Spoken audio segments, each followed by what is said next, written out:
मेरे प्रिय विद्यार्थियों एवं व्यूअर्स, सुप्रभात। उर्मिला यादव हिंदी क्लासेस में आपका हार्दिक स्वागत है।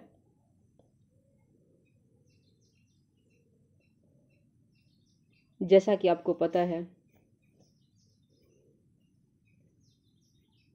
अभी हमारी पाठ्यक्रम की कक्षा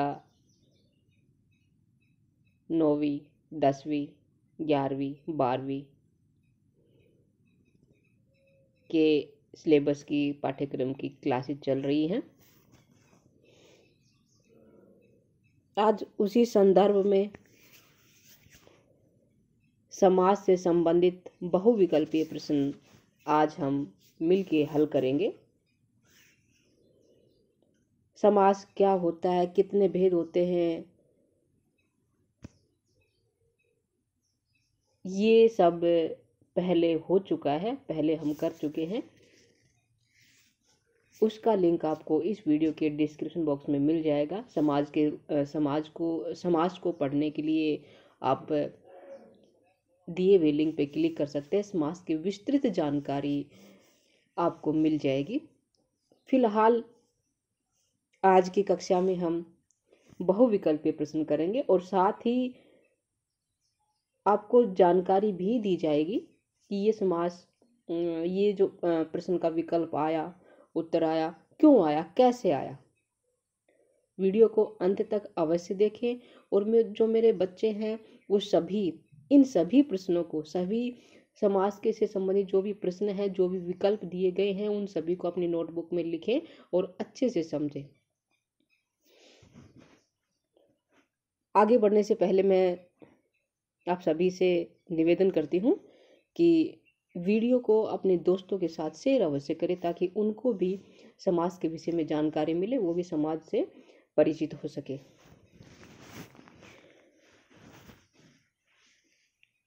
बहुत अच्छे प्रश्न है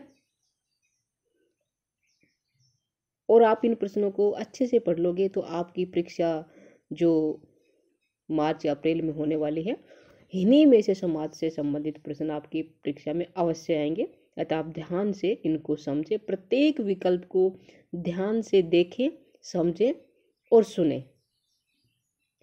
वीडियो को अंत तक अवश्य देखें, अन्यथा कोई जानकारी रह जाएगी। हो सकता है वही जानकारी आपकी परीक्षा में आ जाए जो आपने नहीं सुनी, तो अंत तक अवश्य बने रहिए। चलिए अब देखते हैं। पहला प्रश्न आ रहा है कि परस्पर संबंध रखने वाले दो या दो से अधिक शब्दों से मिलकर बनने वाला एक स्वतंत्र शब्द को क्या कहते हैं? संधि, समास, पद, वाक्य क्या कहते हैं? समास कहते हैं। आपको ध्यान रखना, समास में शब्दों का मेल होता है और संधि में वर्णों का मेल होता है। तो परस्पर संबंध रखने वाले दो शब्द मिलके जो स्वतंत्र रूप बना ले अपना, वो क्या कहलाता है? समास कहलाता है।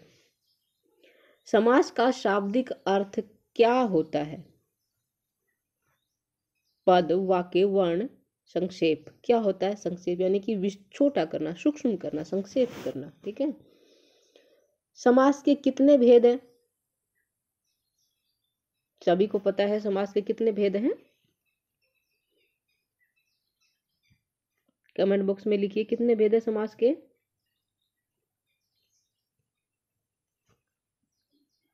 छह भेद है। कितने भेद है? छह भेद है। कौन कौन से हैं? यहाँ पे मैं बताना चाहूंगी। एक है अव्ययभाव समास, दूसरा तत्पुरुष समास, कर्मधारय समास, द्वंद्व समास, द्विगु समास, बहुब्रीहि समास। ये समास के 6 भेद हैं। ठीक है, मैंने आपको बोला, आप लिख लीजिएगा कौन कौन से। अव्ययभाव समास, कर्मधारय समास, तत्पुरुष समास, द्वंद्व समास, द्विगु समास, बहुब्रीहि समास। ये 6 भेद है। ठीक है। अगला, इनमें से कौन सा समास का भेद नहीं? अभी मैंने 6 भेद बताया, जिसमें कौन सा भी नहीं था? पुरुषवाचक समास नहीं था। पुरुषवाचक सर्वनाम होता है, समास नहीं होता। बहुब्रीहि, द्विगु, कर्मधारय तीनों समास के भेद हैं। 3 और कौन से बच गए हैं? द्वंद्व समास बच गया, अव्ययभाव समास बच गया और तत्पुरुष समास। ठीक है, ये कितने हो गए? 6 भेद हो गए। आगे बढ़ते हैं। अब इनमें से कौन सा समास का ये हो चुका है? अगला देखते हैं। जिस समास में दोनों पद प्रधान हो वह समास क्या कहलाता है। अब देखिए, इन प्रश्नों के माध्यम से ही समास की जो भेद है उनकी परिभाषा आ जाएगी। आपको ध्यान रखना है कौन से समास की कौन सी परिभाषा है, मैं आपको अच्छे से बताऊंगी। जिस समास में दोनों पद प्रधान हो वह समास क्या कहलाता है। देखिए, एक बार मैं आपको फिर से बताऊंगी। आपको जो समास की विस्तृत जानकारी है वो तो वीडियो के माध्यम से मिल जाएगी, जो इस वीडियो के डिस्क्रिप्शन बॉक्स में मिलेगा, लेकिन फिर भी मैं आपको बता दूं। समास में एक होता है समस्त पद। समस्त पद, समस्त पद क्या होता है उसके विषय में बताऊंगी। दूसरा होता है उत्तर पद। पहले पूर्व पद करते हैं, पूर्व उत्तर पद बाद में करते हैं। पहले पूर्व पद, पूर्व यानी कि पहले का पद, उसके बाद होता है उत्तर पद, उत्तर पद, ठीक है। और अंतिम होता है समास विग्रह, समास विग्रह। अब समस्त पद क्या होता है, जैसे मैंने लिखा नीलकंठ, नीलकंठ, ये जो संपूर्ण पद है, ये जो हमने शब्द लिखा है, ये क्या हो गया, समस्त पद हो गया, ठीक है। और इसमें नील और कंठ दो शब्द हैं। नील शब्द है पूर्व पद, कंठ क्या है, उत्तर पद। समास विग्रह क्या हो जाएगा। कई बार प्रश्न ये भी आ जाता है कि समास विग्रह क्या होता है, समास विग्रह क्या होता है, ये प्रश्न आता है। आपकी बार जो सेट की परीक्षा हुई थी उसमें आया था ये। तो क्या लिखोगे आप कि समस्त पद का, समस्त पद मैंने बताया जो शब्द होता है वो क्या कहलाता है, समस्त पद। समस्त पद का विस्तृत रूप, विस्तृत रूप क्या होता है, समास विग्रह होता है। समास विग्रह क्या होता है, समस्त पद का विस्तृत रूप। आपको इतना सा लिखना है और आपको जो प्रश्न का नंबर होगा वो मिल जाएगा।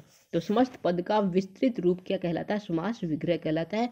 नीलकंठ हमने शब्द बोला था, उसका क्या होगा विग्रह, नीला है कंठ जिसका, वो क्या हो जाएगा, समास विग्रह, ठीक है। तो यहाँ पे हमने बताया, ये चीजें मैंने आपको बता दी कि समस्त पद, पूर्व पद, उत्तर पद और समास विग्रह। तो यहाँ लिखा है कि जिस पद में दोनों पद प्रधान हो, यानी कि पूर्व पद और उत्तर पद प्रधान हो, समास क्या कहलाता है। यानी कि जिसमें ना पहला पद प्रधान, दोनों पद बराबर के हो, दोनों ही प्रधान हो, वो कहलाता है द्वंद्व समास। क्या कहलाता है, द्वंद्व समास। जिसमें दोनों पद बराबर के हों, आपस में एक दूसरा कोई बड़ा ना हो कोई छोटा ना हो, बराबर हो, इक्वल हो, समान हो, वो द्वंद्व समास होता है। यही इसकी परिभाषा आ जाएगी। अगर परीक्षा में ये आए कि द्वंद्व समास की परिभाषा दीजिए उदाहरण सहित, तो आप क्या लिखोगे, जिस समास में दोनों पद प्रधान हो वो क्या कहलाता है, द्वंद्व समास कहलाता है। जैसे माता पिता, ठीक है, माता पिता। द्वंद्व समास में जो ये योजक, योजक, ये जो चिन्ह लगा हुआ है ये मिलेगा आपको, और कुछ शब्दों में कभी कभी नहीं भी मिलता है, लेकिन जब हम इसका विग्रह करते हैं तो और विभक्ति लगती है। क्या लगती है, और विभक्ति। तो माता और पिता, विग्रह करेंगे तब क्या हो जाएगा, माता और पिता। माता जो शब्द है वो पूर्व पद है, पिता क्या है, उत्तर पद है, विग्रह हो जाएगा माता और पिता। इसमें दोनों पद प्रधान है, बराबर के हैं। आगे बढ़ते हैं, प्रश्न नंबर 6 पे आते हैं। जिस समास में विशेष से विशेषण अथवा उपमेय उपमान का संबंध हो वह कौन सा समास होता है। देखिए, इस तरह सभी समास की परिभाषा आ जाएगी, आप ध्यान दीजिएगा और लिखिएगा। द्वंद्व समास की हो चुकी है। अब आगे कौन से समास की परिभाषा है कि विशेष से विशेषण अथवा उपमेय उपमान का संबंध होगा, कौन सा समास होता है, कर्मधारय समास होता है। कौन सा होता है, कर्मधारय समास होता है।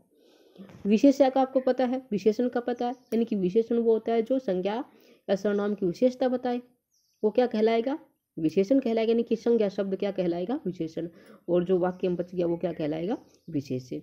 उपमेय, उपमान। देखिए, उपमान, उपकार छोटा होता है लेकिन हम यहाँ करेंगे बड़ा। उपमान, जिसका मान बड़ा हो, यानी कि जिस प्रसिद्ध वस्तु से तुलना की जाती है वो होता है उपमान, और जिसकी तुलना की जाती है वो होता है उपमेय। आप ध्यान रखिएगा, उपमेय में आता है जिसकी, ठीक है, जिसकी तुलना की जाए, और उपमान में आता है जिससे, जिसकी, जिससे से याद रखिए, आपको पता चल जाएगा उपमान क्या होता है, उपमेय क्या होता है। जिससे तुलना की जाए, यानी कि जो प्रसिद्ध वस्तु है उससे तुलना करते हैं, वो क्या होती है, उपमान होता है। और जिस साधारण वस्तु की तुलना करते हैं वो क्या होता है, उपमेय होता है। यानी कि जिसकी तुलना की जाए वो उपमेय, और जिससे तुलना की जाए वो क्या होगा, उपमान। जिस चंद्रमुखड़ा, मुख की तुलना किससे की है, चांद से की है। क्या, हाय फूल सी कोमल बच्ची, तो फूल के समान कोमल बच्ची है। कोमल बच्ची की तुलना किससे की, इसकी कोमलता की तुलना किससे की है, फूल से की है। तो फूल क्या हो गया, उपमान हो गया, और बच्ची क्या हो गई, उपमेय हो गया। ठीक है, तो आपको पता चल गया। विशेष विशेषण का आपको पता ही है। यहाँ क्या हो जाएगा, कर्मधारय समास। ध्यान रखना है कि जिसमें विशेष विशेषण हो, उपमेय उपमान हो, वहाँ कर्मधारय समास होता है। एक उदाहरण मैं आपको बताती हूँ। जैसे नील गगन, नील गगन, गगन शब्द पूर्व पद है, नहीं, नील शब्द पूर्व पद है, गगन उत्तर पद है। और जो नील क्या है, गगन, गगन शब्द संज्ञा है, संज्ञा है। और इसकी विशेषता बताने वाला क्या है, नील शब्द। यानी कि गंगा, जो गगन है, आसमान है, वो कैसा है, नीला है। गगन की विशेषता क्या है, नीला है। ठीक है, नील है। तो यहाँ पे विशेष विशेषण का संबंध हो गया है। क्या हो गया है, कर्मधारय समास। नीला है जो गगन, क्या हो जाएगा, समास विग्रह। तो यहाँ कौन सा समास होगा, कर्मधारय समास। आगे ऐसे बहुत से उदाहरण आएंगे तब आपको बता देंगे। तो यहाँ कर्मधारय समास की परिभाषा है। अगला, जिस समास में कोई भी पद प्रधान नहीं होता और दोनों पद मिलकर किसी अन्य शब्द के विशेषण होते हैं, कौन सा समास होता है। तत्पुरुष समास नहीं होता, द्विगु समास नहीं होता, कर्मधारय हम कर चुके हैं, विशेष विशेषण उपमेय उपमान होता है, ये भी नहीं होता। तो कौन सा होगा, बहुब्रीहि समास होगा। जो इसका आगे विकल्प मिलेगा क्या होगा, ये बहुब्रीहि समास। यहाँ पे लिखा हुआ है बहुब्रीहि समास। ठीक है, कैसे, ना तो पहला पद प्रधान हो, ना दूसरा पद प्रधान हो, बल्कि कोई तीसरा पद ही प्रधान हो, वो क्या होता है, बहुब्रीहि समास। जैसे मैंने बताया था नीलकंठ, नीला है कंठ, जिसका विग्रह करेंगे तो उसमें जिसका लगेगा और किसी तीसरे की तरफ इशारा जाएगा। यहाँ इशारा किसका है, किसका कंठ नीला है, भगवान शिव का। किसका कंठ नीला होता है, शिव भगवान का। ठीक है, तो किसी तीसरे की तरफ इशारा गया है। नीला है कंठ जिसका, जो कंठ, नीला कंठ किसकी विशेषता है, भगवान शिव की। तो यहाँ क्या हो गया, बहुब्रीहि समास। जैसे 10 आनंद, 10 है आनंद जिसके, 10 आनंद किसके, आनंद क्या होता है, मुख होता है, 10 संख्यावाचक। 10 आनंद किसके होते हैं, 10 मुख किसके होते हैं, रावण के होते हैं। तो यहाँ भी क्या है, बहुब्रीहि समास। ठीक है, चलिए आगे बढ़ते। इस प्रश्न का उत्तर क्या हो जाएगा, बहुब्रीहि समास, जो यहाँ पे लिखा हुआ है। ठीक है, आगे है, किस समास में विशेष से विशेषण या उपमेय उपमान का संबंध होता है। ये हो चुका है, किस में होता है बेटा, कर्मधारय समास में विशेष से विशेषण अथवा उपमेय उपमान का संबंध होता है। दशानन, ये भी मैंने अभी आपको उदाहरण दिया था जब ये बहुब्रीहि समास कर रहे थे। 10 हैं आनंद जिसके, कौन सा पद प्रधान हुआ, तीसरा पद प्रधान हुआ, रावण की तरफ इशारा गया है, तो कौन सा समास हुआ, बहुब्रीहि समास। आगे देखते हैं, चौराहा शब्द में कौन सा समास है, तत्पुरुष समास, कर्मधारय, द्विगु समास, अव्ययभाव समास। चौराहा, देखिए जहां पहला पद चौराहा, इसमें दो शब्द, एक है चौ और दूसरा है राहा। चौ पूर्व पद, राहा प्रथम उत्तर पद है। यहाँ चौ क्या है, संख्यावाचक है, यानी कि 4, और राहा रास्ता। चौराहा 4 राहों का समाहार। ठीक है, 4 राहों का समाहार। और जिस समास में पहला पद संख्यावाचक हो, ध्यान से सुनिएगा, जिस समास में पहला पद संख्यावाचक हो, पहला पद क्या हो, संख्यावाचक, वो क्या होता है, द्विगु समास होता है। क्या होता है, द्विगु समास। चौराहा, चौ शब्द क्या है, संख्यावाचक है, 4 राहों का समाहार, इसका विग्रह होगा द्विगु समास। ठीक है, कर्मधारय की परिभाषा हो चुकी, तत्पुरुष और अव्ययभाव समास अभी रह रहे हैं, इसके उदाहरण आएंगे तब देखते हैं। गुड़ दौड़ का समास विग्रह बताइए। गुड़ दौड़, 4 विकल्प हैं, घोड़े जैसी तेज दौड़, घोड़े की दौड़, दौड़ने वाला घोड़ा, घोड़ा और दौड़। घोड़े की दौड़, घोड़े की दौड़। ठीक है। यहाँ पे अब आप कहोगे कि समास कौन सा है, यहाँ तत्पुरुष समास है। कौन सा समास है, तत्पुरुष समास। ये भी ध्यान रखिएगा कि कौन से शब्द में कौन सा समास आया है, ध्यान रखिएगा। क्यों आया है, कैसे है, ये मैं आपको बताऊंगी।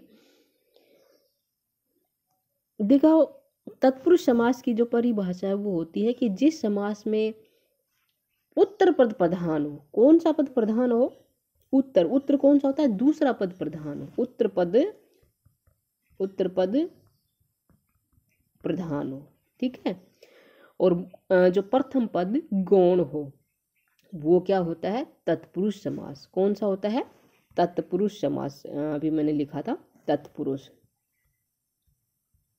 समास, ठीक है। उत्तर पद प्रधान हो और प्रथम पद क्या हो, गौण हो, वो होता है तत्पुरुष समास। तत्पुरुष समास के भी 6 भेद होते हैं। कितने भेद होते हैं, 6 भेद होते हैं। कौन कौन से, जो हमने कारक किए हैं, कारक के कितने भेद होते हैं, 8।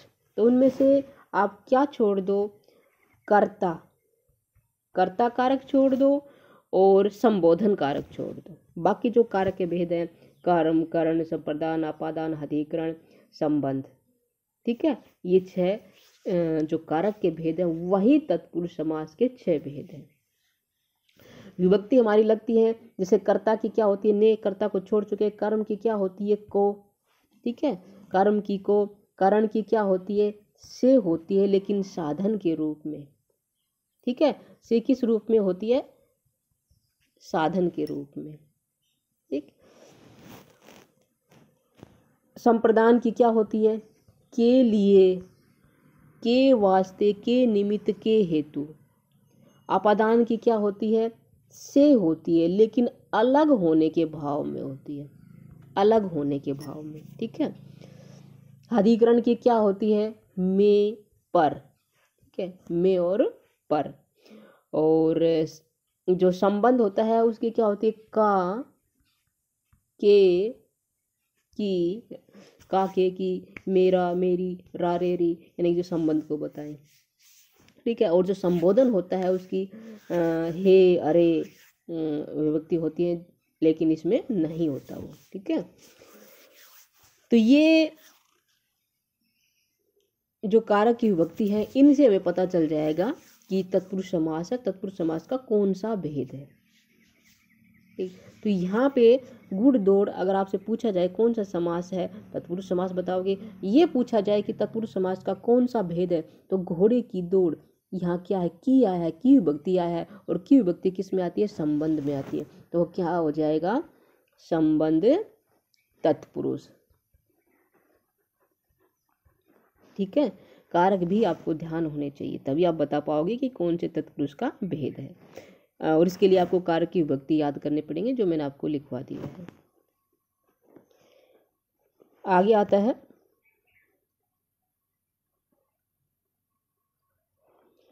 राजपुत्र में कौन सा समास है, राजपुत्र। पहले इसका विग्रह करते हैं, राजपुत्र, फिर आप बताना विग्रह क्या, मैं बताती हूँ आपको।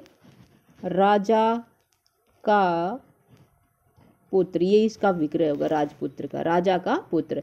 अब राजा का पुत्र आया तो मैंने बताया था तत्पुरुष समास जिसमें उत्तर पद प्रधान हो, प्रथम पद गौण हो, और जो कारक की विभक्तियों का प्रयोग जब हम विग्रह करते हैं तब क्या होता है, तत्पुरुष समास होता है। और कारक की विभक्ति कौन सी आई है, का आई है, और का कौन से में होती है, संबंध तत्पुरुष में, का, के, की, रा, रे, री, ठीक है। तो राजा का पुत्र, राजा का और पुत्र का संबंध है।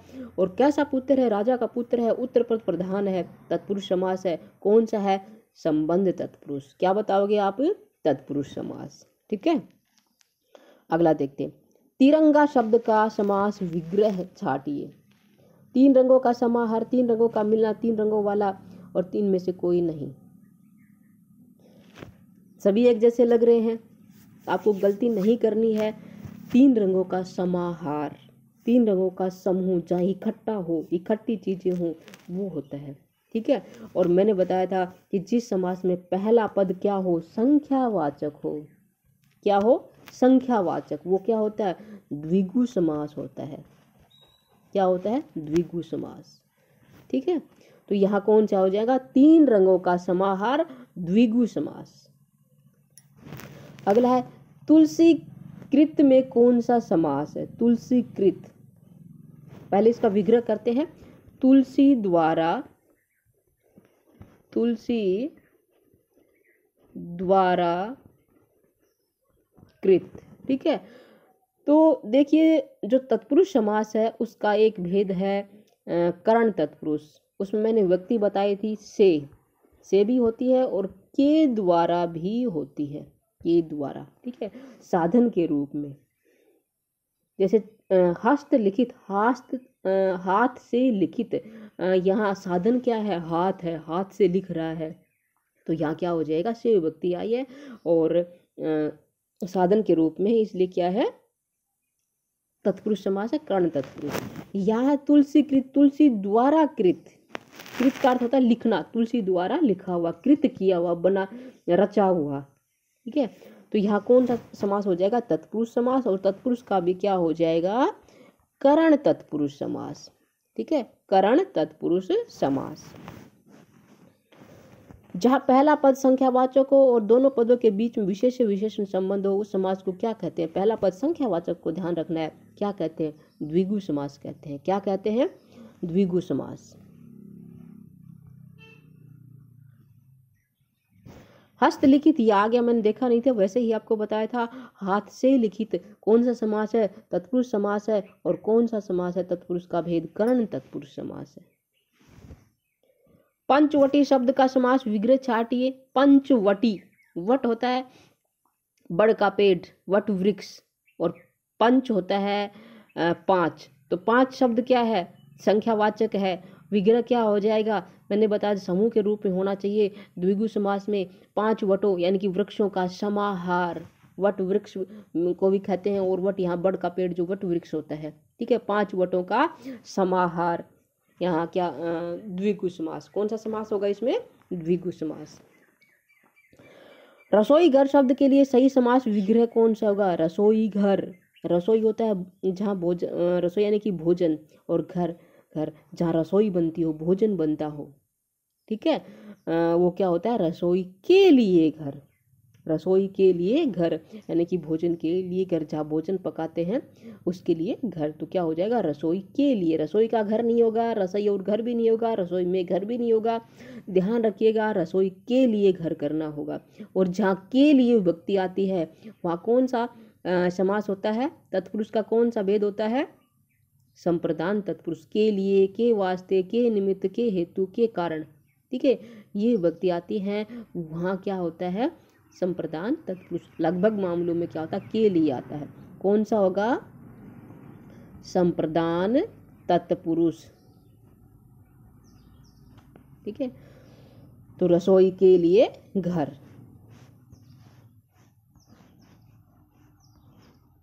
अगला, पीतांबर शब्द का सही विग्रह है, छांट कर लिखिए।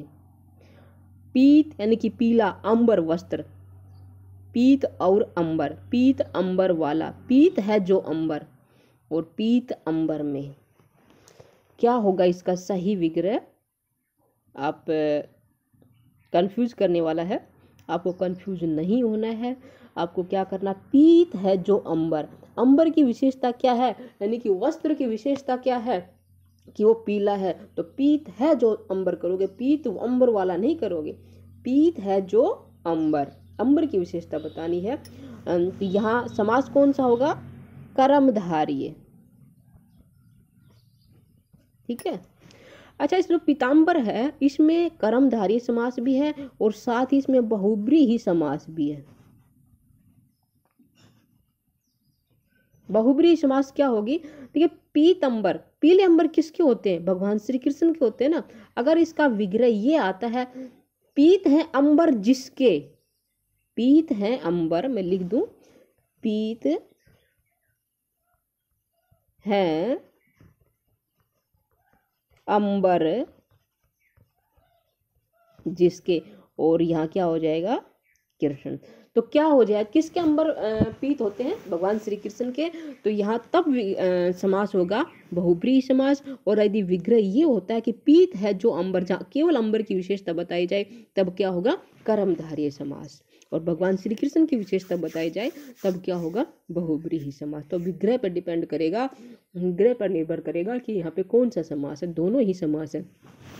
और यदि आपके पास ये आ जाए पीताम्बर में समास है, कौन सा समास है, विकल्प में आपको पास हो कर्मधारय समास, बहुब्रीहि समास, दोनों या इनमें से कोई, तब आप क्या करोगे, दोनों, दोनों कौन से, कर्मधारय और बहुब्रीहि, ठीक है, दोनों ही समास है इसमें। विग्रह पे आपको विग्रह जब आप करोगे तब पता चलेगा कि जो अगर विग्रह दिया हुआ है पीत है जो अंबर, तब कर्मधारय, और पीत है अंबर जिसके, तब क्या होगा, बहुब्रीहि समास। ध्यान रखिएगा दोनों समास है इसमें। आगे बढ़ते हैं। पीताम्बर शब्द का सही विग्रह हो चुका है बेटा। भारत रत्न का सही विग्रह क्या, भारत रत्न, भारत का रत्न, भारत के लिए रत्न, और भारत में रत्न, भारत से रत्न, भारत का रत्न, भारत का रत्न क्या हो जाएगा, समास विग्रह होगा। और का आया है तो कौन सा समास है, तत्पुरुष समास है। तत्पुरुष का कौन सा भेद है, संबंध तत्पुरुष, ठीक है, भारत का रत्न संबंध तत्पुरुष समास। यथाशक्ति समस्त पद में प्रयुक्त समास का नाम बताइए। यथाशक्ति, यथाशक्ति समस्त पद है और इसी जो शब्द है इसी का क्या बताना है हमें, कौन सा समास ये बताना है। अब देखिए यहाँ पे अव्यभाव समास होगा। कैसे होगा, देखो जिस समास में पहला पद क्या हो, या तो उपसर्ग हो, या फिर क्या हो, अव्यय हो। अव्यय पता है ना, अविकारी शब्द जो किसी भी हालात में ना वचन के कारण, ना कर्ता के कारण, ना लिंग के कारण, ना कारक के कारण परिवर्तित होते हैं, वो क्या होते हैं, अविकारी। यानी कि जो पहला पद या तो उपसर्ग हो या अव्यय हो, वहां क्या कहता है, अविभाव समास होता है, ठीक है। यथाशक्ति, यथा शब्द पहला पद है, पूर्व पद है, और शक्ति उत्तर पद है। यथा शब्द क्या है, अव्यय है। यथा शब्द क्या है, अव्यय। यहाँ क्या हो जाएगा, अविभाव समास। यदि यथा शब्द को वाक्य में प्रयोग करते हैं तो यथा का ही रहता है। यथा में चाहे वाक्य को वर्तमान काल में कर लो, भूतकाल में कर लो, एक वचन में कर लो, बहुवचन में कर लो, स्त्रीलिंग में कर लो, पुल्लिंग में कर लो, यथा शब्द वाक्य में जैसा है वैसा ही रहेगा। तो ये क्या है, अव्यय, इसमें कोई परिवर्तन नहीं होगा ये। तो फिर यहाँ क्या होगा, अविभाव समास। और विग्रह क्या होगा, यथाशक्ति, शक्ति के अनुसार, शक्ति के अनुसार, यथाशक्ति शक्ति के अनुसार ये विग्रह होगा। और समास का नाम क्या होगा, अविभाव समास। लिख लीजिएगा बच्चों।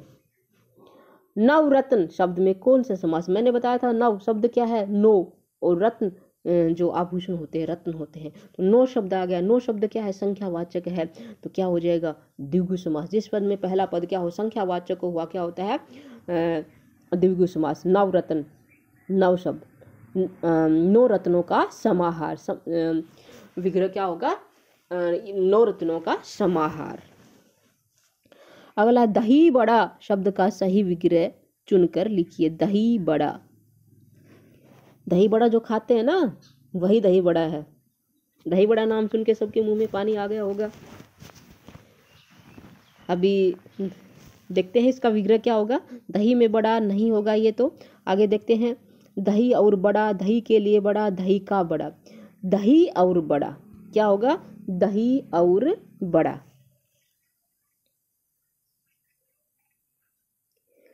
दही और बड़ा, दही शब्द क्या है, पूर्व पद है, और बड़ा उत्तर पद है।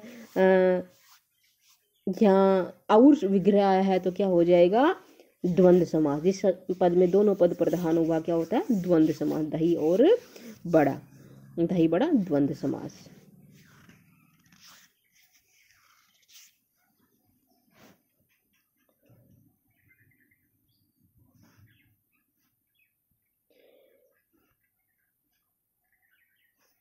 कई जगह इसका जो विग्रह ऐसे भी लिखा हुआ मिलता है कि दही में डूबा बड़ा, दही बड़ा, दही में डूबा बड़ा। तो देखिए, दही में डूबा बड़ा, यहाँ पे में विभक्ति आई है, और में विभक्ति किस में आती है, अधिकरण तत्पुरुष में, आधार हो जिसमें में और पर, अधिकरण तत्पुरुष समास में। तब अगर ये विग्रह कहीं हमें मिल जाए ऑप्शन में तो हम क्या करेंगे, तत्पुरुष समास। और दही और बड़ा तब क्या होगा, द्वंद्व समास। अगला सत्याग्रह शब्द में कौन सा समास है? सत्याग्रह, पहले इसका विग्रह देखते हैं। इसका विग्रह क्या होगा? सत्य के लिए आग्रह, सत्य के लिए आग्रह। के लिए विभक्ति आया है, के लिए विभक्ति किस में आती है? तत्पुरुष समास में। कौन से तत्पुरुष समास में? संप्रदान तत्पुरुष समास में। तो यहाँ क्या हो जाएगा? तत्पुरुष। और तत्पुरुष समास का कौन सा भेद है? संप्रदान।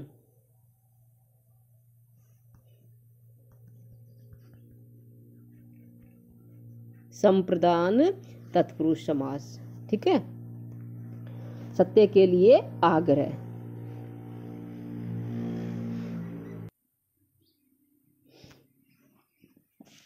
अगला है कर कमल समस्त पद में प्रयुक्त समास का नाम लिखिए। कर कमल शब्द है, इसमें समास बताना। कर शब्द पूर्व पद है और जो कमल है वो उत्तर पद है।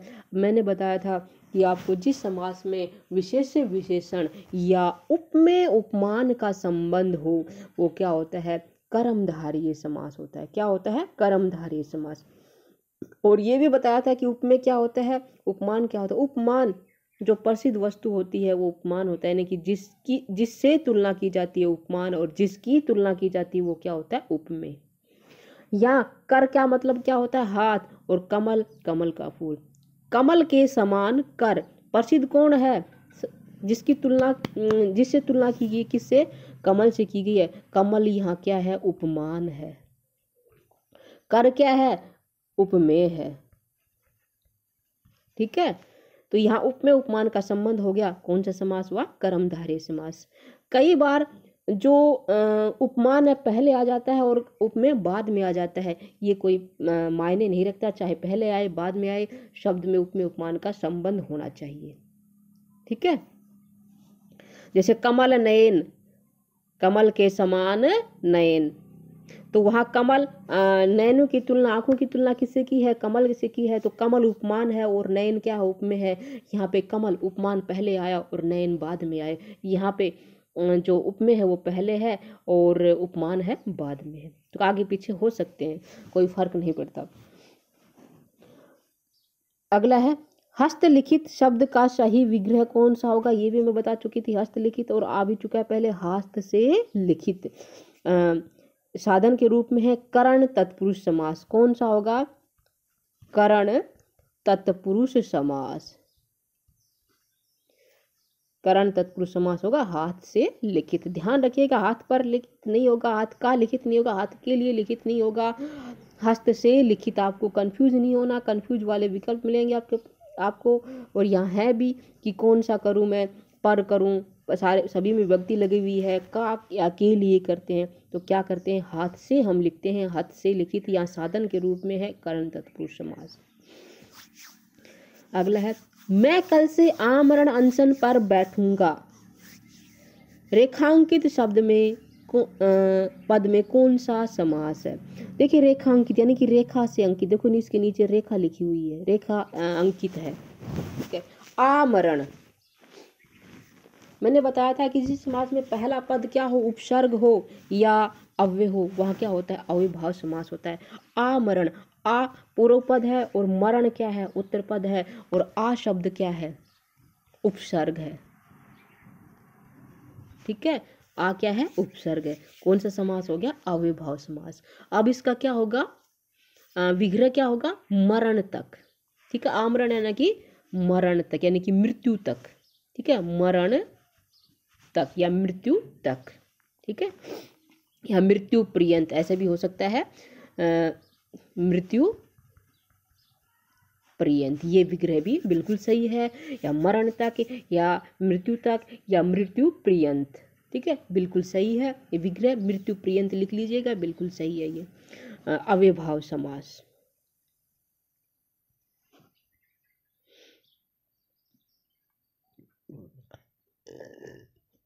आगे बढ़ते हैं। ये प्रश्न नंबर 27 हो चुका है। अगला देखते हैं। मेरे माता योजक चिन्ह पिता कल हरिद्वार गए थे। रेखांकित शब्द में रेखांकित समस्त पद में कौन सा समास है? ये बताना है। अब मैंने बताया था कि जिस समास में दोनों पद प्रधान और एक योजक चिन्ह के जरिए आपस में जुड़े हुए हों, वहाँ क्या होता है बच्चों, कौन सा होता है? आप बताएंगे इसमें कौन सा समास होता है? योजक चिन्ह लगा हुआ है, इसमें विग्रह क्या होगा? माता और पिता, मैंने आपको बता दिया। अब कौन सा समास होगा? द्वंद्व समास। दोनों पद प्रधान है, विग्रह करेंगे तो और लगेगा, और जो समस्त पद होगा उसमें योजक के द्वारा आपस में जुड़े हुए होंगे, तो वो क्या होगा? द्वंद्व समास। वह बड़ा चौराहा हमारे विद्यालय के ठीक सामने है। चौराहा शब्द में कौन सा समास है? ये हो चुका है हमारा चौराहा, चार राहों का समाहार, संख्यावाचक है यानी कि चार, द्विगु समास। ठीक है, कौन सा होगा? द्विगु समास, चार राहों का समाहार। जिस समास में पहला पद अव्यय अथवा समस्त पद भी अव्यय की भांति कार्य करता है, कौन सा समास होता है? अव्यय हो या उपसर्ग हो, कौन सा होता है? अव्ययभाव समास। ये कई बार हो चुका है। कौन सा होता है? अव्ययभाव समास। चक्रधर में कौन सा समास प्रयुक्त हुआ? चक्रधर, चक्र को धारण करने वाला, और चक्र को कौन धारण करता है? भगवान विष्णु, जिसे हम चक्रपाणि भी कहते हैं। ठीक है, पाणी हाथ होता है और चक्र जिसके हाथ में है चक्र, वो कौन है? भगवान विष्णु, विष्णु भगवान। तो जिस समास में कोई तीसरा पद प्रधान हो, ना पहला पद प्रधान हो ना दूसरा पद प्रधान हो, बल्कि कोई तीसरा ही हो, किसी तीसरे की तरफ इशारा हो, या किसकी तरफ इशारा हुआ है? भगवान कृष्ण की तरफ इशारा हुआ है, कौन सा समास हुआ? बहुब्रीहि समास हुआ। ठीक है, चक्रधर, चक्र को धारण करने वाला। चक्र पूर्व पद है, धर उत्तर पद है, और विग्रह क्या हो जाएगा? चक्र को धारण करने वाला, चक्र है जिसके हाथ में। ठीक है,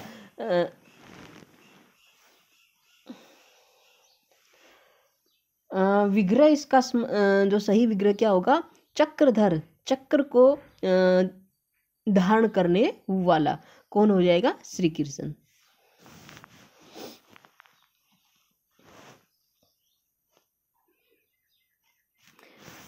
पंचामृत शब्द का सही समास विग्रह लिखिए। पंचामृत,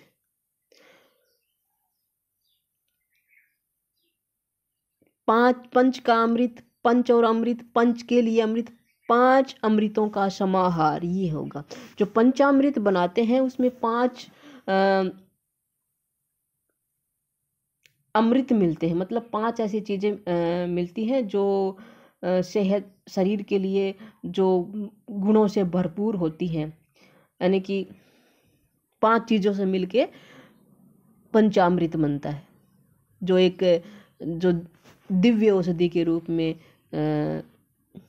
काम आता है, कार्य करती है। जब भगवान का प्रसाद बनाया जाता है, पांच चीजों को मिला के उसे पंचामृत बोलते हैं। ठीक है, तो ये क्या हो जाएगा? पांच अमृतों का समाहार। और पांच शब्द क्या है? संख्यावाचक है। क्या है? संख्यावाचक है। तो क्या हो जाएगा? ये द्विगु समास। कौन सा समास हो जाएगा? द्विगु समास। ठीक है, पंचामृत आप सबने खाया हुआ होगा। भगवान का जो प्रसाद होता है पंचामृत, सभी ग्रहण करते हैं, सभी लेते हैं। मेघनाद शब्द का सही समास विग्रह कौन सा है? मेघनाद, मेघ का नाद, मेघ बादल होता है, नाद गूंज, मेघ के समान नाद करने वाला, मेघ का नाद करना, मेघ और नाथ। मेघनाद का अर्थ होता है मेघ के समान नाद करने वाला। और ये किसके लिए प्रसिद्ध है? रावण के पुत्र। रावण का पुत्र कौन है? मेघनाद। रावण का पुत्र जिसे मेघनाद भी कहते हैं, इंद्रजीत भी कहते हैं। ठीक है, तो ये रावण के पुत्र के लिए है मेघनाद। तो कौन सा समास हो जाएगा? बहुब्रीहि समास। मेघ के समान नाद करने वाला, जैसे मेघ नाद करते हैं, गूंज करते हैं, बादल गरजते हैं, वैसे ही गूंज नाद इंद्रजीत करता था, ये जो रावण का पुत्र मेघनाद करता था। ठीक है, तो कौन सा समास हो जाएगा? बहुब्रीहि समास। मेघ के समान नाद करने वाला, बहुब्रीहि समास। अगला है निम्नलिखित में से कौन सा बहुब्रीहि समास का उदाहरण है? लंबोदर, नीलकमल। नीलकमल में तो कर्मधारय समास है। कमल और नील, कमल कैसा है? नीला है। विशेष विशेषण का संबंध हो गया। कमल शब्द संज्ञा है और नील शब्द विशेषण है, तो क्या हो जाएगा? कर्मधारय समास। लंबोदर, लंबा है उदर जिसका। उदर क्या होता है? पेट होता है, उधर क्या होता है पेट, लंबा क्या होता है लंबा, उधर किसका लंबा है पेट, लंबा किसका है भगवान गणेश का है, तो गणेश जी के लिए आया है, लंबा है उधर जिसका, किसका है लंबा उधर, गणेश का। कौन सा समास हुआ, बहुब्रीहि समास। ठीक है, अगले विकल्प उनको भी हल कर लेते हैं। क्या है, ग्रामगत, ग्रामगत का विग्रह होगा ग्रामगत, ग्राम को गत, ग्राम को गत, गत यानी कि जाना, कोई व्यक्ति आई है, कौन सा समास होगा, तत्पुरुष समास होगा। कोई व्यक्ति कौन से इसमें कारक में आती है, कर्म कारक में, तो कौन सा हो जाएगा, कर्म तत्पुरुष। ठीक है, ग्राम को गत। पंच तत्व, पंच तत्व, पंच शब्द क्या है, संख्यावाचक है, कौन सा समास हो गया, 5 तत्वों का समाहार। 5 तत्व कौन कौन से हैं, सभी को पता है, पृथ्वी, जल, आकाश, वायु, अग्नि, ये पंच तत्व, इन्हीं से मिलके हमारा शरीर बना हुआ है। तो यहाँ पंच तत्व में कौन सा है, द्विगु समास है। अगला है, निम्नलिखित में से कौन सा अविभाव समास का उदाहरण है। अविभाव समास जिसमें पहला पद क्या हो, अव्यय हो अथवा उपसर्ग हो, वो क्या होता है, अविभाव समास। पंचवटी में नहीं होगा, द्विगु समास है। चोली दामन, चोली और दामन, द्वंद्व समास हो गया। भर शक, शक्ति भर, क्या हो जाएगा, शक्ति भर, यहाँ क्या हो जाएगा, अव्ययभाव समास। सज्जन, सत है जो जन, ये जन की विशेषता है, मनुष्य की विशेषता है, क्या हो जाएगा, कर्मधारय समास। भरकस क्या है, अव्ययभाव समास। शक्ति भर, ठीक है, शक्ति भर। बखूबी शब्द का सही समास विग्रह क्या होगा, बखूबी, बहुत खूब, खूबी के साथ, क और ख दोनों, इनमें से कोई नहीं, बखूबी, खूबी के साथ, खूबी यानी कि जिसमें विशेषताएं होती हैं उसके साथ, खूबी के साथ, और के साथ आया है बखूबी, बखूबी यानी कि खूबी के साथ। और देखो इसमें खूबी है और ब है, ब क्या इसमें उपसर्ग है, ब क्या है, उपसर्ग है, इसलिए कौन सा समास होगा इसमें, अविभाव समास, अविभाव समास। ठीक है, ब उपसर्ग है इसीलिए। आगे देखते हैं, सज्जन जो मैंने अभी बताया, सत है जो जन, कौन सा समास होगा, कर्मधारय समास, कर्मधारय समास, जन की विशेषता है। गुरु दक्षिणा, गुरु दक्षिणा समस्त पद का सही विग्रह, गुरु दक्षिणा, गुरु के लिए दक्षिणा, गुरु जी आपका कोई गुरु है, अध्यापक है, उसको आप क्या दक्षिणा देते हो ना, तो उसके लिए गुरु को दक्षिणा देना ये नहीं होगा, गुरु से दक्षिणा लेना ये भी नहीं होगा, गुरु से दक्षिणा प्राप्त करना ये भी नहीं होगा, गुरु के लिए दक्षिणा, क्या होगा, गुरु के लिए दक्षिणा, के लिए दक्षिणा, के लिए दक्षिणा, के लिए दक्षिणा आया है तो कौन सा होगा, संप्रदान तत्पुरुष समास।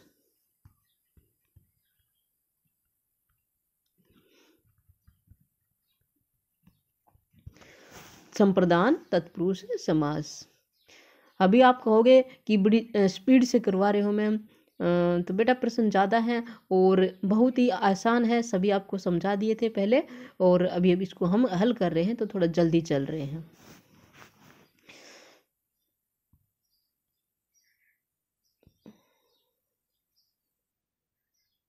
आगे देखते हैं, निम्नलिखित पद समूह में से एक समस्त पद बनाइए और समास का नाम लिखिए। यानी कि यहाँ विग्रह दिया हुआ है और हमें क्या करना है, उसको समस्त पद बनाना है और फिर उसका नाम बताना है, समास का नाम क्या है। देखते हैं क्या है, नीला है कंठ जिसका अर्थात शिव, इसका समस्त पद क्या होगा बेटा, हम पहले बताए थे, सबसे पहले यही हुआ था हमारा, नीलकंठ, नीलकंठ।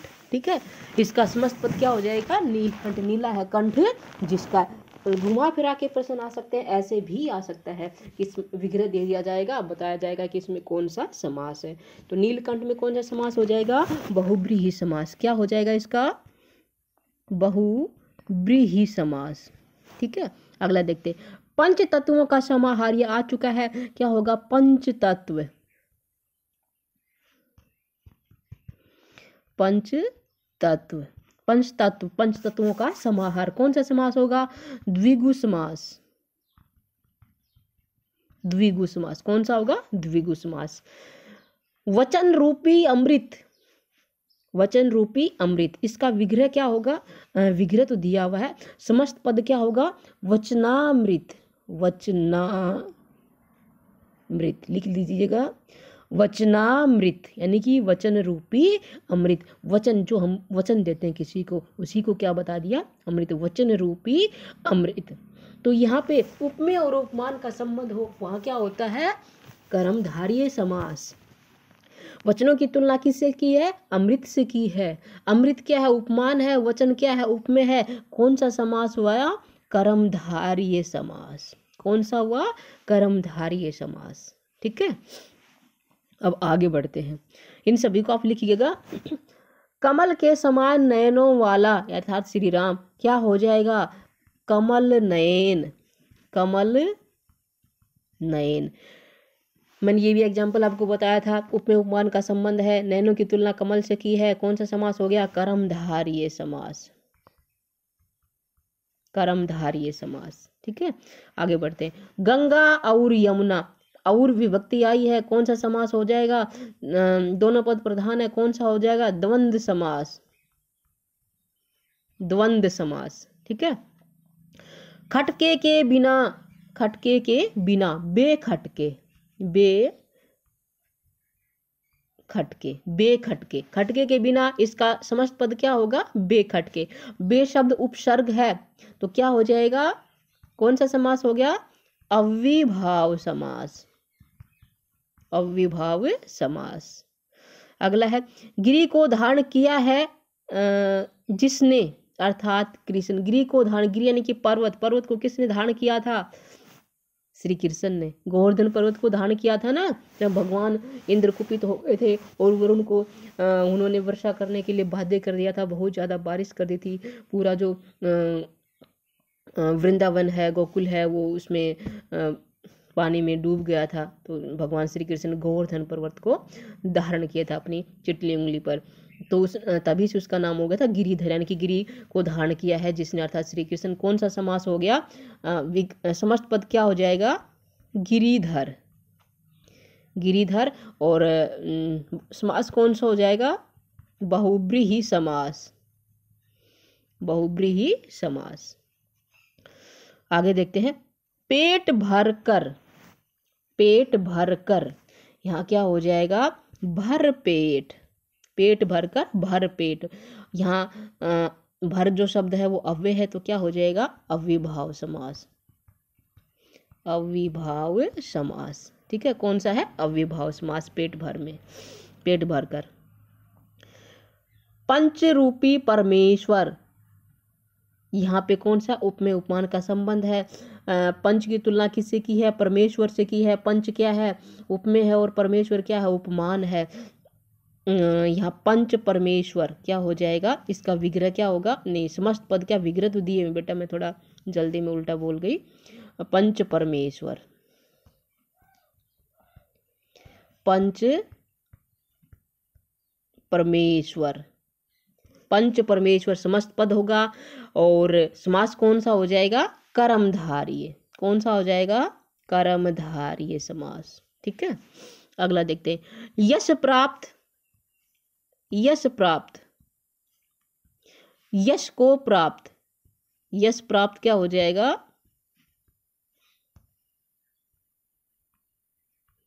यश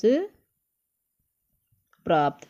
यश प्राप्त का विग्रह क्या होगा, यश को प्राप्त जो दिया हुआ है, और कोई विभक्ति आई है, तो कौन सा समास होगा, तत्पुरुष समास। तत्पुरुष समास का कौन सा भेद होगा, कर्म तत्पुरुष समास। कर्म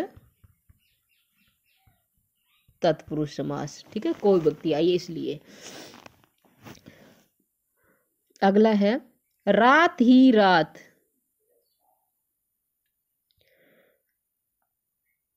रात ही रात, रातों रात।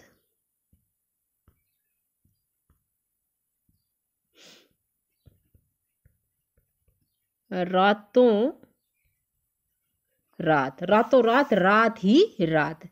और ये कौन सा समास है, रातों शब्द क्या है, अव्यय है, तो क्या हो जाएगा इसमें, अव्ययभाव समास। कौन सा होगा, अव्ययभाव समास। रात ही रात, रातों रात, अव्ययभाव समास। चक्कर है हाथ में जिसके, श्री कृष्ण, इसका क्या हो जाएगा, समस्त पद चक्रपाणी। चक्र है हाथ में जिसके, चक्रपाणी श्री कृष्ण भगवान। समास कौन सा होगा? बहुब्रीहि समास। ठीक है, तीसरा पद प्रधान है इसमें। नवनिधियों का समाहार। नव शब्द क्या है? संख्यावाचक है। कौन सा समास होगा? ध्यान दीजिएगा, लिखिएगा कौन सा समास होगा। समस्त पद बना देती हूँ मैं। नवनिधि, नवनिधि द्विगु समास। कौन सा होगा? द्विगु समास, क्योंकि संख्यावाचक है ना पहला पद, इसलिए। अगला, अंधा है जो कूप। कूप कुआ, अंधा जो अंधा हो। अंधा है जो कूप, जो आया है तो क्या बताओगे? कर्मधारय समास। विग्रह क्या होगा? अंधकूप, अंधकूप। अंधा है जो कूप, कर्मधारय समास। ठीक है, कर्मधारय समास अंधकूप में। आगे बढ़ते हैं। हाथ के लिए कड़ी, हथकड़ी। हाथ के लिए कड़ी क्या हो जाएगा? हथकड़ी। अरे फिर क्या ही लिख रही हूँ मैं, है लिखना चाहिए था। हथ कड़ी, हाथ के लिए कड़ी। ये प्रश्न परीक्षा में, ये जो शब्द है परीक्षा में बहुत बार आया हुआ है कि हथकड़ी शब्द में कौन सा समास है? संप्रदान तत्पुरुष समास। कौन सा समास है? संप्रदान तत्पुरुष समास। संप्रदान तत्पुरुष, हाथ के लिए कड़ी। जन्म और मरण, जन्म मरण विग्रह हो जाएगा। क्या हो जाएगा? जन्म मरण। और आया है, ये आदान है बट जन्म मरण। द्वंद समास। कौन सा हो जाएगा? द्वंद समास। ठीक है। दोपहरों का समाहार। दो शब्द क्या है? संख्यावाचक है। क्या हो जाएगा? दोपहर। दोपहर शब्द, दोपहरों का समाहार, द्विगु समास। कौन सा समास? द्विगु समास। ठीक है, द्विगु समास। शरणागत, शरण में आगत। शरणागत का क्या हो जाएगा?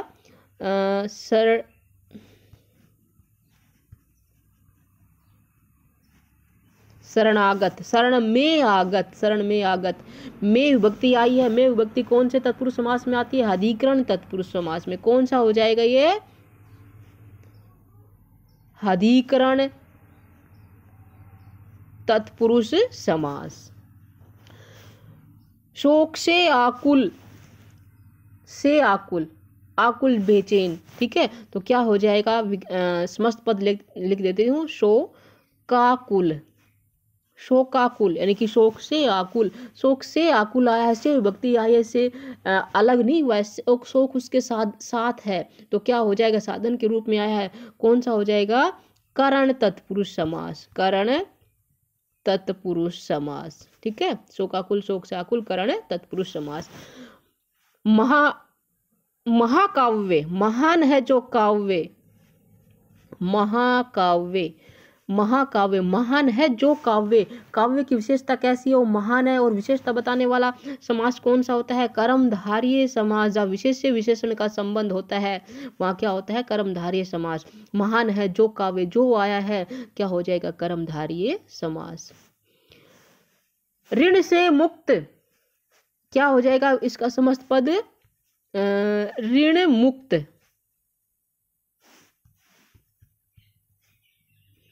ऋण मुक्त, ऋण से मुक्त। ऋण यानी कि उधार से, ऋण से जो उसने ऋण लिया हुआ था, कर्ज लिया हुआ था, उसे मुक्त हो गया है, अलग हो गया है, तो कौन सा समास है? अलग होने का भाव कौन से समास में होता है?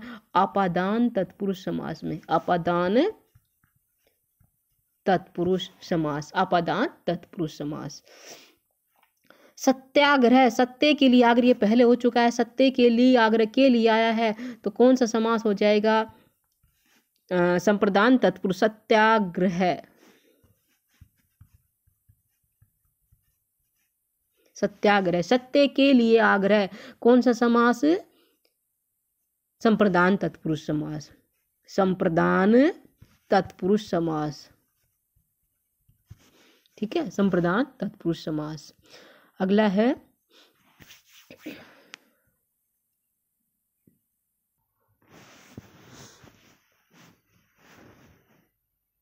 राजा और रंक, राजा और रंक, यहाँ पे क्या होगा? राजा रंक, राजा जो योजक चिन्ह लगा के रंक, कौन सा समास हो जाएगा? द्वंद्व समास, दोनों पद प्रधान के और विभक्ति आ रही है, पता चल गया है। अगला है चार आननों वाला, आनन होता है मुख, चार आनन किसके? ब्रह्मा जी के हैं, तो इसका क्या हो जाएगा? चतुरानन, चतुरानन, चार है आनन जिसके, कौन है? ब्रह्मा जी, बहुब्रीहि समास।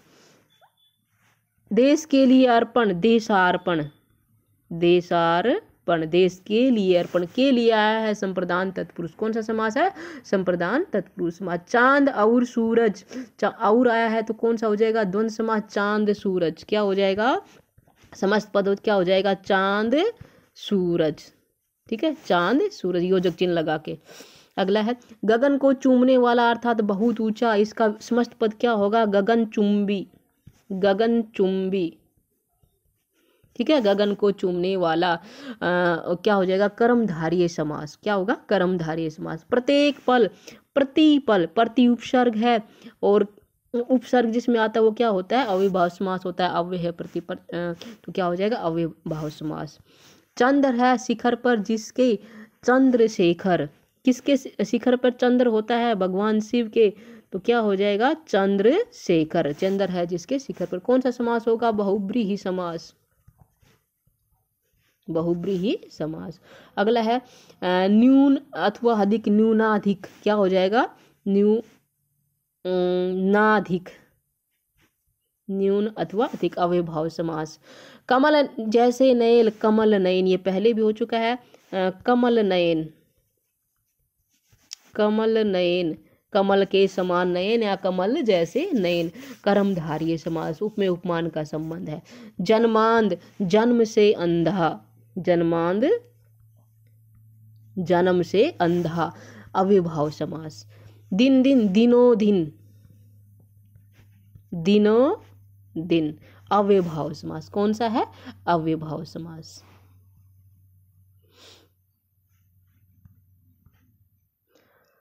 आगे है दोपहरों का समूह, ये पहले भी हो चुका है। दोपहर, दोपहर, द्विगु समास। महान है जो राजा, महाराजा, क्या हो जाएगा? महाराजा, महाराजा, महान है जो राजा, जो आया है कर्मधारय समास। अन्न और जल, अन्न जल, क्या हो जाएगा? द्वंद्व समास, अन्न जल, अन्न और जल, अन्न जल। मद से उन्मत्त, मद से उन्मत्त, से विभक्ति आई है इसलिए कौन सा समास हो जाएगा? इसमें कौन सा समास हो जाएगा? करण तत्पुरुष समास, कौन सा? करण तत्पुरुष समास। इसमें क्या हो जाएगा? मदोन्मत्त, मदोन्मत्त, मदोन्मत्त, एक मिनट, मदोन्मत्त, मद से उन्मत्त, मदोन्मत्त। आठ है भुजाएं जिसकी, किसकी आठ भुजाएं होती है? माता दुर्गा की, तो क्या हो जाएगा? आठ है भुजाएं जिसकी, अष्टभुजा, अष्टभुजा धारी, अष्टभुजा धारी, क्या हो जाएगा?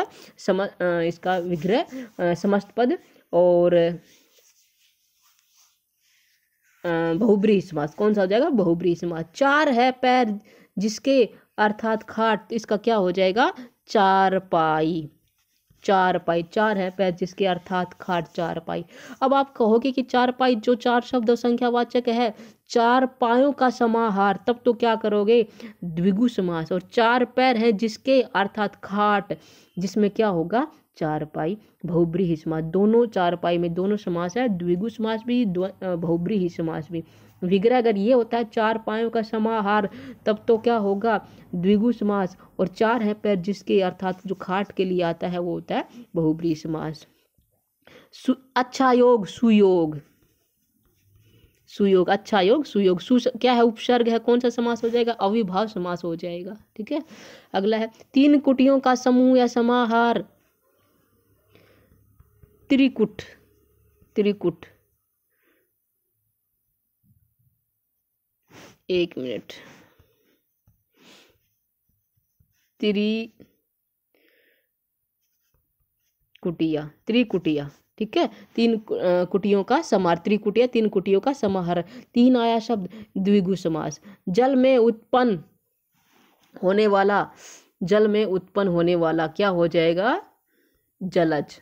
जल में उत्पन्न होने वाला जलज।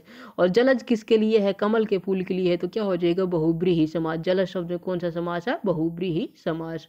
थोड़ा या बहुत, ठीक है, थोड़ा बहुत क्या हो जाएगा? द्वंद्व समास। आगे है, यहाँ पे क्या दे रखा है? समस्त पद दिया हुआ है, विग्रह करना है और उसका नाम बताना है समास का। जलमग्न, जल में मग्न, जल में मग्न क्या हो जाएगा? तत्पुरुष समास है। जलमग्न, जल में मग्न विग्रह हो जाएगा। समास कौन सा आ जाएगा? करण या अधिकरण तत्पुरुष समास, अधिकरण तत्पुरुष समास। त्रिनेत्र, तीन है नेत्र जिसके, तीन है नेत्र जिसके, तीन नेत्र किसके? भगवान शिव के। कौन सा समास हुआ? बहुब्रीहि समास। कामचोर, इसको मैं बता दूं, कामचोर, काम से चोर, काम से चोर, काम से चोर यहाँ क्या हो जाएगा? से विभक्ति आई है और काम से दूर भाग रहा है, अलग भाग रहा है, काम से अलग हो रहा है, तो यहाँ अपादान तत्पुरुष समास है। ये परीक्षा में वह आया हुआ है, अपादान तत्पुरुष समास। ठीक है। आमरण, मरण तक, ये पहले आ चुका है। आमरण, मरण पर्यंत या मरण तक अव्ययभाव समास। पर्णशाला, पर्ण की शाला, पर्ण की शाला, पर्ण या पत्ता होता है, शाला कुटिया होती है, पर्ण की शाला, तो यहाँ क्या आ जाएगा? पर्ण से की शाला या पत्या पर्ण से बनी हुई शाला क्या हो जाएगा? संबंध तत्पुरुष समास। प्रधानाध्यापक, प्रधान है जो अध्यापक, प्रधान है जो अध्यापक, जो आया है अध्यापक की विशेषता क्या है कि वो प्रधान है, तो कौन सा हो जाएगा? कर्मधारय समास। अष्टाध्यायी, 8 अध्यायों का समाहार, अष्टाध्यायी 8 अध्यायों का समाहार, 8 अध्यायों का समाहार, तो क्या हो जाएगा? द्विगु समास। या फिर 8 है अध्याय जिसके, अष्टाध्यायी में भी दोनों समास है। कौन से समास? एक तो द्विगु समास, 8 संख्यावाचक इसलिए द्विगु समास, और दूसरा है अष्टाध्यायी एक ग्रंथ है जिसमें 8 अध्याय, व्याकरण ग्रंथ है, महर्षि पाणिनि द्वारा लिखा हुआ व्याकरण ग्रंथ है, उसके लिए आता है, तब क्या आएगा? बहुब्रीहि समास। 8 है अध्याय जिसके, किसके हैं? अष्टाध्यायी, तब क्या हो जाएगा? बहुब्रीहि समास। और 8 अध्यायों का समाहार द्विगु समास। ठीक है, दोनों समास में विग्रह पे आप देख लेना कि कौन सा समास होगा यहाँ पे।